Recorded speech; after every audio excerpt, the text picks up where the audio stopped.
Milestone স্কুলের শিক্ষিকা হয়েও তিনি মায়ের সমতুল্য যে পরিচয় দিয়েছেন মাহারিন চৌধুরী, এই মা, আমি ওনাকে ধন্যবাদ জানাই, স্বাগতম জানাই। আল্লাহ পাক রব্বুল আলামিন ওনাকে জান্নাত নসিব করেন। উনি কি করেছেন, ওনারও দুটো বাচ্চা, একটা বাচ্চার বয়স 13 বছর আর একটার বাচ্চার বয়স 7-8 বছর। এই মাহারিন চৌধুরী শিক্ষিকা, উনি কি করেছেন, উনি কক্ষ থেকে বের হয়ে একেবারে গেটে রয়েছেন। ইতিমধ্যে বিমানটি বিধ্বস্ত হয়ে প্রথম পর্যায়ে যে বিস্ফোরণ হয়েছে এর দ্বারা যতটুকু ক্ষতি হয়েছে, দ্বিতীয় বিস্ফোরণের তার থেকে ব্যাপক ক্ষতি হয়েছে। এই সময় তারও যদি বাচ্চা ছিল, উনি বেরিয়ে আসতে পারতেন, কিন্তু উনি যখন মৃত্যু মুখে পতিত হয়েছেন, একটু পরেই আল্লাহ পাক রব্বুল আলামিনের ডাকে সাড়া দিয়ে ওপার জগতে চলে যাবেন। এই মুহূর্তে স্বামী তাকে জিজ্ঞাসা করেছে যে তুমি তো চাইলে ওই গেট থেকে বেরিয়ে চলে আসতে পারতা, কিন্তু কেন তুমি আসো নাই?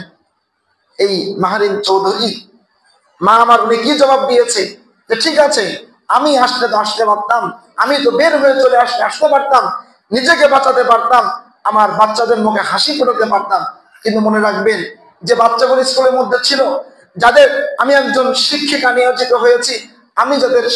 নিয়োজিত হয়েছি, ওগুলোও তো আমার মতোই বাচ্চা। কাজেই আমি তাদেরকে কি বলেছি যে যাও, তোমাদের মিস তোমাদের সাথে আছে, তোমরা যে কোনো ভাবেই ঘর থেকে বেরিয়ে চলে যাও। আলহামদুলিল্লাহ, এই মাহারিন চৌধুরী ওনার এই আহ্বানে, ওনার এই পথ দেখানোর কারণে পত্রিকাগুলো নিউজ করেছে, কমপক্ষে 40 থেকে 50 জনের বাচ্চার প্রাণ রক্ষা পেয়ে গিয়েছে। কিন্তু আল্লাহ পাক রব্বুল আলামিনের লীলা খেলা, আল্লাহ পাক রব্বুল আলামিনের বাস্তবতা, উনি যদিও 40 থেকে 50 জন বাচ্চার প্রাণকে বাঁচিয়ে দিয়েছেন, কিন্তু আল্লাহ পাক রব্বুল আলামিন তাকে উনি সাড়া দিতে চলে গেলেন, উনি বাঁচতে পারেন নাই।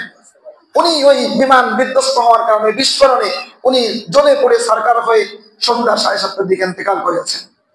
আলহামদুলিল্লাহ, এই নষ্ট একটা সমাজের মধ্যে, একটা পচা গান্ধা একটা পরিবেশের মধ্যেও আল্লাহ পাক রব্বুল আলামিন যেরকম গোলাপ ফুলের মতো একজন মা তৈরি করে দিয়েছে, এটা আমাদের কপাল ভালো। একদিকে যুবক ভাইয়েরা আগুনে পড়ছে, ভিডিও করছে, আর একদিকে আমার এক মা, সে নিজের জীবনকে বিসর্জন দিয়ে 50টা বাচ্চার জীবন রক্ষা করেছে।